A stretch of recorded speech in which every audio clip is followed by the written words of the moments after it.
isn't the answer. Would you mind repeating the question? Hello, this is Pat Coakley. Pod Snacks, Art of the Diet monthly podcast that attempts to discuss the one question that I've had for 10 years. How do I maintain a significant weight loss? I've managed to do it, but it hasn't been a question that I've answered the same way twice in 10 years. All the episodes of the podcast are available on www.artofthediet.com. Good morning, campers. It's January 1st, 2020. Holy you-know-what. Anyway, it is dark out. That's how early it is in the morning here. And I'm doing this first podcast of 2020. And I'm going to be upbeat. There's so many reasons not to be upbeat. But I'm going to be upbeat. Because improving ourselves is over, as far as I'm concerned. There's an article in the New Yorker, I think, about how we're trying to improve ourselves to death. I couldn't agree more. So, if you're looking for the podcast to talk about, how to improve your diet or achieve your goals, I don't think that's what this podcast is going to be about in the year 2020.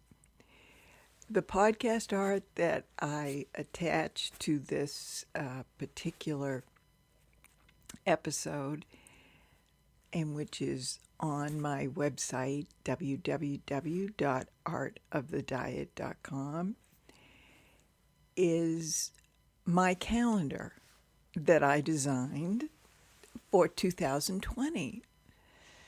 And I call it the anxiety calendar. And that's for a reason. I mean, a really good reason. In fact, two reasons. Number one, in 2020, I'm going to be 75. That's a 7. That's a 5 together. Okay, that would be enough to have it be the anxiety calendar. But it's also a presidential election year. And holy crap, never in my 75 years have I tied a presidential election to somehow my survival. But that is what's happened. So in the spirit of full disclosure, if I had a terminal illness or one that I was battling, I would have to tell you that that was impacting my day-to-day weight management. Okay, presidential politics are governing my day-to-day food management. But I'm doing pretty well. It's only been 2020 for 6 hours, and all I've had today is a soft-boiled egg and a piece of whole wheat toast. Okay, so life is good. I'm making good choices so far. But I want to tell you a couple of things that I'm going to try to do this year with the monthly podcast. And one of them is the title of this podcast that I made in 2015 is The Art of the Diet. And I've decided that I'm going to really try to explore that literally. what painters say about food and diet, what sculptures say about food and diet, what writers say about food and diet, even musicians. I don't know the answer to this in any comprehensive way, and so the podcast is going to try to answer that because I am really just sick and tired of my own ideas about this. Truly sick and tired. And while I'm not being self-deprecating, I do think I've offered up some reasonable strategies over the course of the 5 years doing this podcast. That would be 5 years in August. Holy God. Anyway, I do think I have some good material, and I'm going to reference it on the website, www.artofthediet.com, with each new episode. Some past episode that seemed to relate to the practicalities of weight management. But for me, I can't focus on that anymore in terms of first thing out of the gate. But I do want to focus in on how other people and creative people have focused in on it. So starting today, I'm going to focus in on some artists and how they've depicted food or diet or addiction in their work. And I know for me, just in preparing for this podcast today, I've breathed a bit deeper, not the shallow breath of anxiety, which this year seems to serve up to me. So far in 6 hours, shallow breathing has been a part of it, but I'm, somewhat calmed by looking at the worldview that some artists have about it. Even if it's just recognition of the jail we're in sometimes with addiction and with food issues or all the other issues that can take us over. So I really do feel that I'm one of those that feels that any sort of self-help stuff these days is like, oh, not again. Oh, please, dear Jesus, not again. Something to improve myself. Okay? So I'm not going to do that. But I am going to try to serve you up some art that may give you a little bit of perspective on your own situation, and maybe if you're into self-improvement this month, as a gabillion people are, maybe this will help it, whatever resolutions you have, will help it go a bit easier. And one of the artists that I follow on Instagram is David Shriley. I think that's how you say his name. And he's, I guess you would say, a cartoonist, but I love him because he features his illustrations as well as his thoughts in text. And he had a recent one, which 3/4 of the image was this huge double cheeseburger. Okay? And of course it was a drawing. And so it had the 2 big buns and then 2 patties of hamburger and 2 cheese slices, and there's something green in there, so I presume that's a little bit of lettuce. But anyway, in his script, he says, double cheeseburger, end of the world giveaway. And I sort of laughed out loud. Now, this isn't, he's not posting on any Weight Watcher string of thoughts or diet management or food management, but he's just captured the zeitgeist. It feels like the end of the world. And so just say F it and have a double cheeseburger. Anyway, it made me laugh. And these are the sorts of things I'm going to try to gather over the course of a month and then serve you this a buffet of art related to food and patterns and habits that maybe will make you laugh, maybe make you think, maybe make you feel less alone. And while I'm at it, I want to say that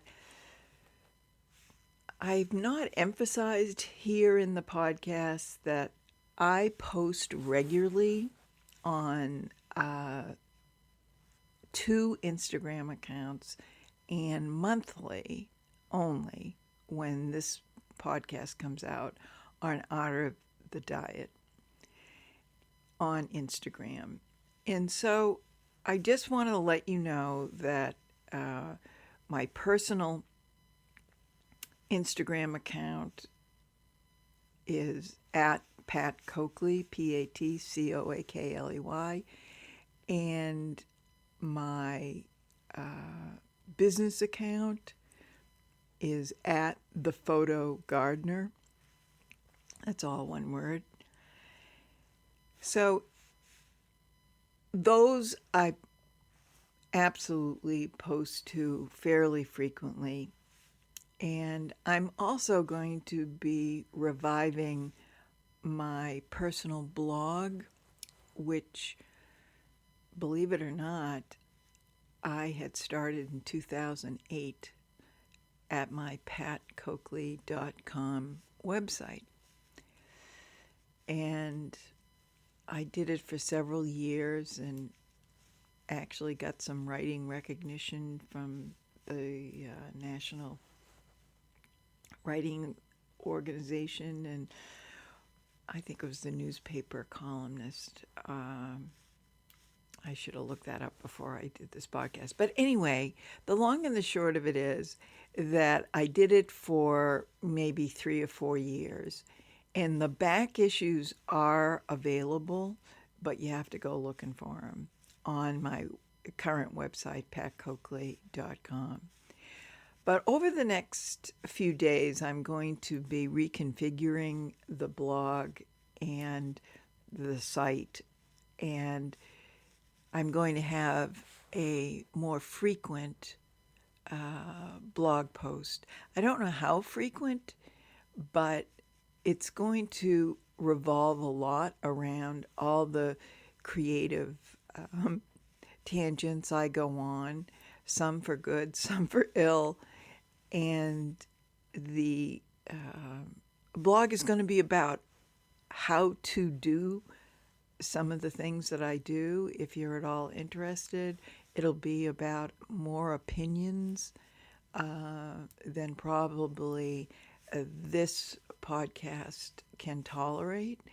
But anyway, it's going to be something I'm going to do.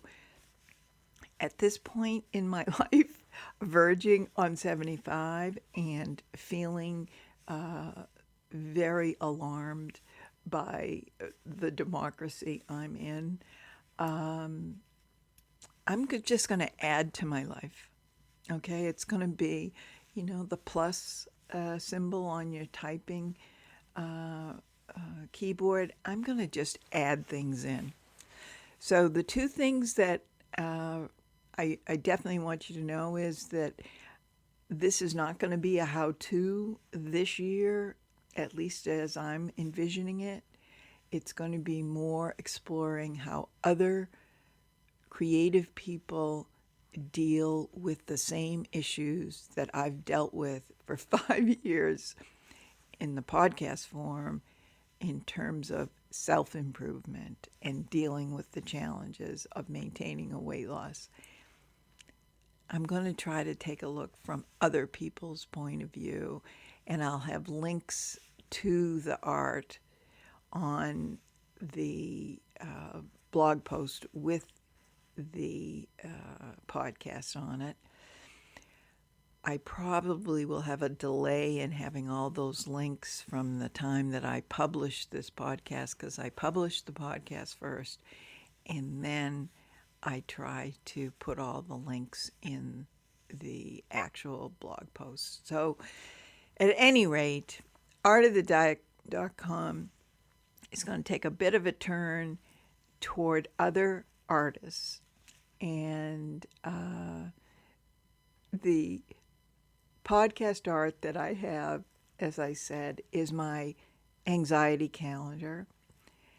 And as you know, I've been designing fabrics for the last 6 months or 8 months. And the calendar is one of the ones that I designed. And you can take a look at it. You can actually buy tea towels made out of it. That's the only thing that I'm selling with this calendar on it. And I actually have it hanging in my room now. Instead of using it as a tea towel, I use it as a wall hanging. And so I'm going to keep you up to date with those things, but not hit you over the head with them. Okay, so that's the long intro to 2020, and now I'm going to do a bit of a shorter version when I talk about some of the artists I uncovered for this. One of the first pieces of art that I collected for this 2020 kickoff podcast was an Instagram account that posted one of his cartoons. And the name of the account is Clown Chick, CLOWNCHIC. And it's a white background, and it has this person, head and shoulder shot, hair sort of sticking straight up, eyes literally, the darkened circles almost go down to his lips or her lips. She just looks, and he just looks like he is burnt out and on the edge. And the little word cloud that appears to be coming from someone else asking this poor person this question. And the question is, what's next on the fun agenda? And the word cloud for the burnt out person is abstinence. So I thought that would be a good one to start off January 2020. Now, some of this art I have actually seen myself in museums, because that's when I first started thinking about this concept of actually taking artist work and talking about it with you. I thought of two works in particular that I saw in exhibits myself. And one of them was by Dana Schutz, Schutz. And the name of the work was Swimming, Smoking, Crying. And it's from 2009. And I remember just stopping in my tracks during the exhibit and looking at this. This is an artist that has an unusually colorful palette, and it's vibrant and joyous, this palette, and it's in almost direct contrast sometimes to the actual drawing, which appears to be dealing with really serious stuff, but in this joyous palette. And I was grateful for this palette because I think she tackled something absolutely critical to any of us dealing with addictions, whether they be food or smoking or drugs or alcohol or, whatever our thing is. And it's this enormous portrait of this head, and it's half submerged, and the mouth part is submerged in water, but the cigarette is hanging out of that. And her arm is up over her head as if in taking a swipe at swimming.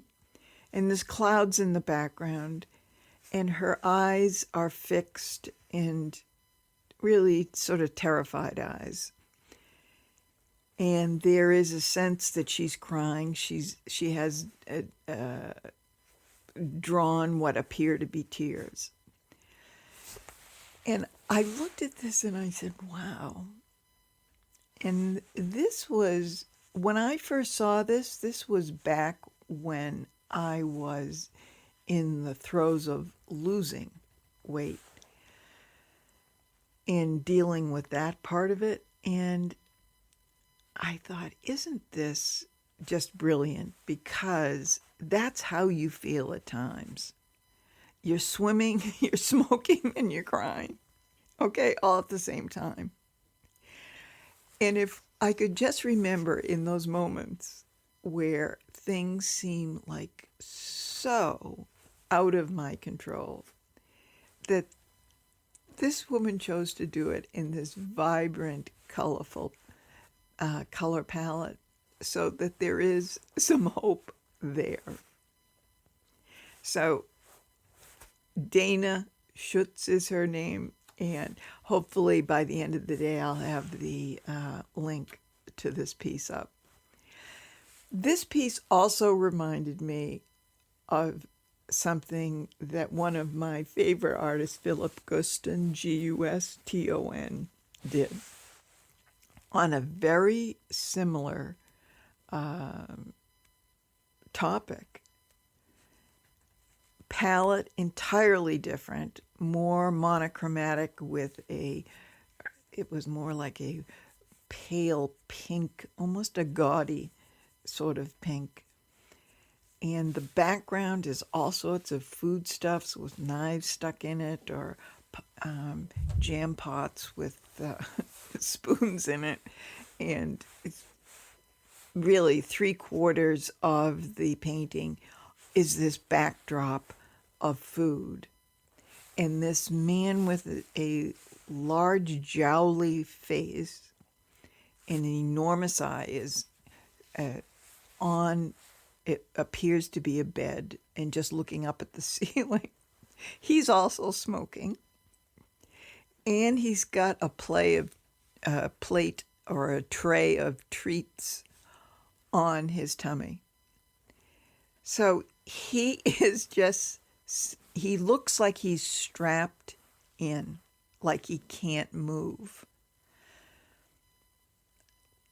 And again, there's humor here, just like in the Dana Schutz one. And I think I'm so partial to art that has that sense of humor as well as absolutely depicting something that's not the least bit funny.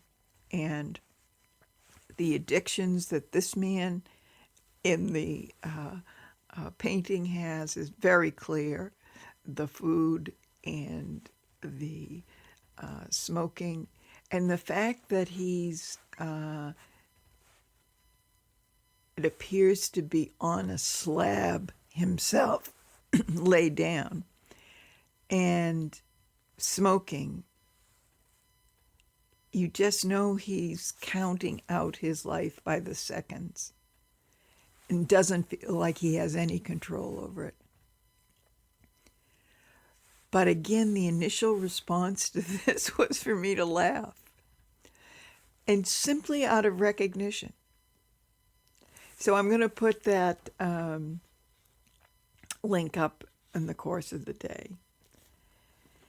Now, another artist that I suspect you all have seen at some point, because he's done cakes and he's done cookies and he's done pies, and he does them in this thick impasto paint, so it almost truly looks like there are those cakes, there are those ice cream sundaes, there are those pies. And his name is Wayne Thiebaud. And he is getting up there. I think he's in his 90s now. And is still painting. But he does the sort of idealized version of what our addictions hold out for us, like what that sugary treat really, really appears to be on the surface. And it just appears to be luscious. There's nothing bad about it. There's no judgment other than who wouldn't want to eat this. So I want you to take a look at Wayne Thiebaud's pies and cakes and sundaes and just sort of enjoy it, because there's that about food and that about sweets. They're just plain good. Okay? Okay, for those of you who are starting 2020 with a no sugar, you may not want to look at Wayne Thiebaud, because it's going to be hard to maintain your resolution. But I also think it's good to know that what we're craving really does have a goodness to it. It may not be good in quantity for us in particular, but gee, on the face of it, as opposed to a cigarette, which just plain doesn't look good, but has, as we know, some physiological triggers to good feelings. These cakes and pies and stuff, they just simply look delicious. Okay, the next artist is Samara Golden, Golden. And I have to admit, I saw her first work online at the Whitney Museum in New York. And it was a very difficult work for me to connect to, because I think it's an installation and it goes up several floors of the Whitney, so it's very difficult to grasp. I think it's one of those things you had to be there in order to appreciate it. But recently she's done a series of portraits about which she calls her diet piece. So whenever I see diet thing in art, I'm now going, okay, let me check it out. So it's a bunch of eyeballs. I mean, really, eyeballs.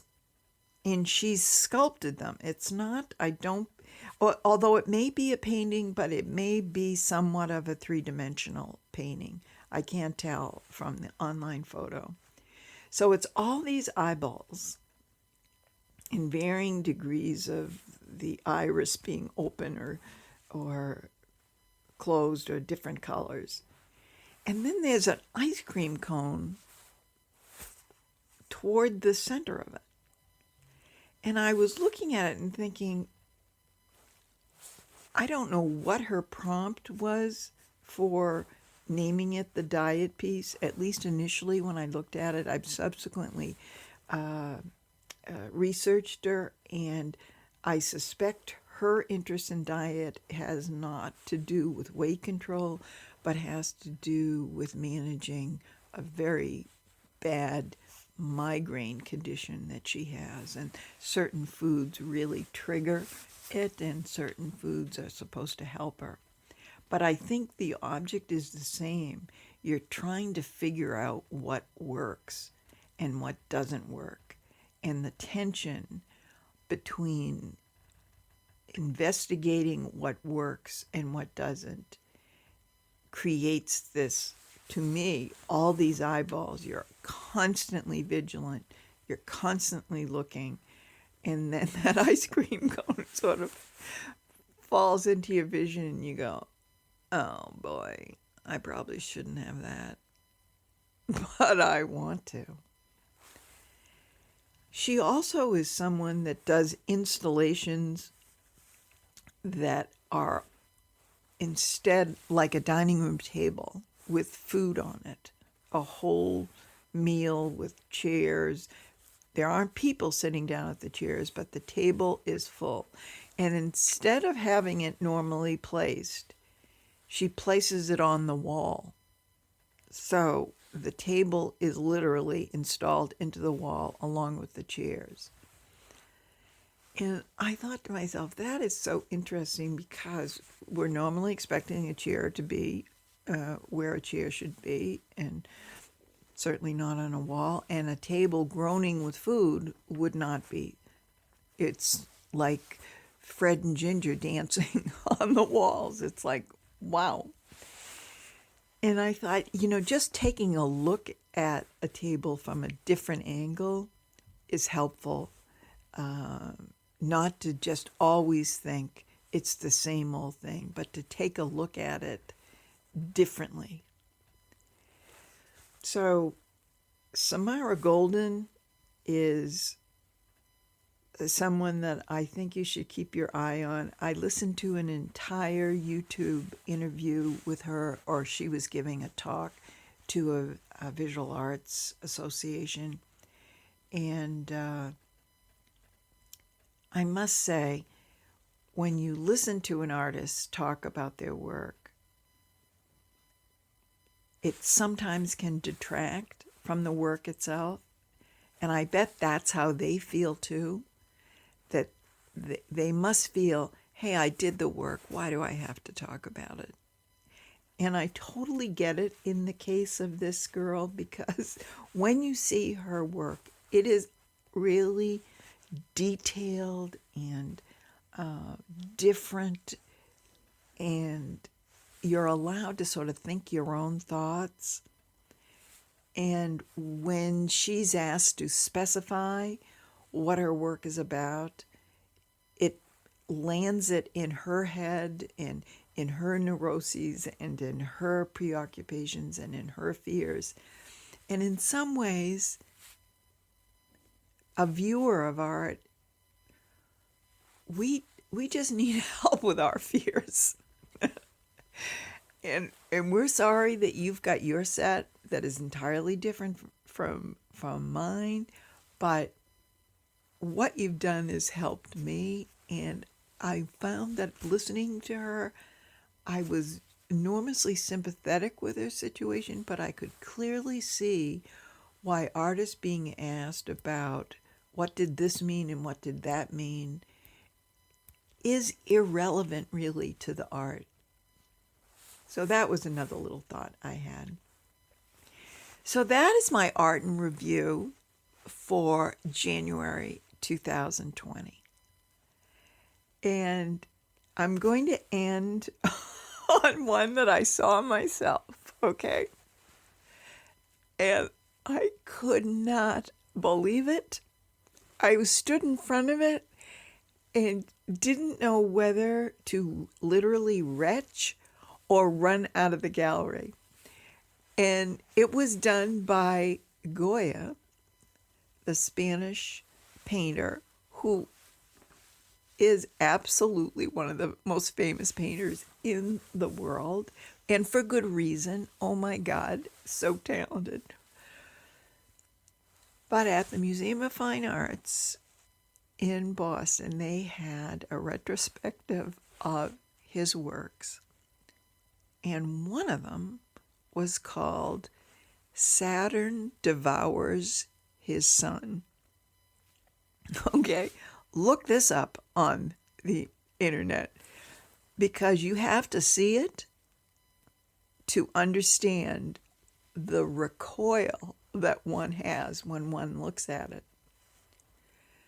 But the reason I'm including it here, since it's not food, Saturn is eating his sun after all, Goya had this in his dining room. OMG. I know nothing about Goya and his physique or his diet or what concerns he had, but if he had this painting in his dining room, Goya had some food issues, okay? That's all I'm saying. So there we are. Thanks for listening. If you are, I'm going to include my email so you can let me know whether you like this turn toward art. And the email is pbc@patcoakley.com. pbc@patcoakley.com. So let me hear from you one way or the other. I can't tell you that I'm going to change it. But if you have some art yourself that you think really addresses some of the dynamics of managing food in your life, I'd love to hear it and love to feature it. So that's one of the reasons I really want you to write to me, is if you've had some experience, particularly with reading, because I'm a big reader and honestly, I really avoid books that talk a lot about food. But in fiction, I haven't really run across a lot of it. So if you have some suggestions there, I might try featuring in on that. Otherwise, it's over and out for January 1st.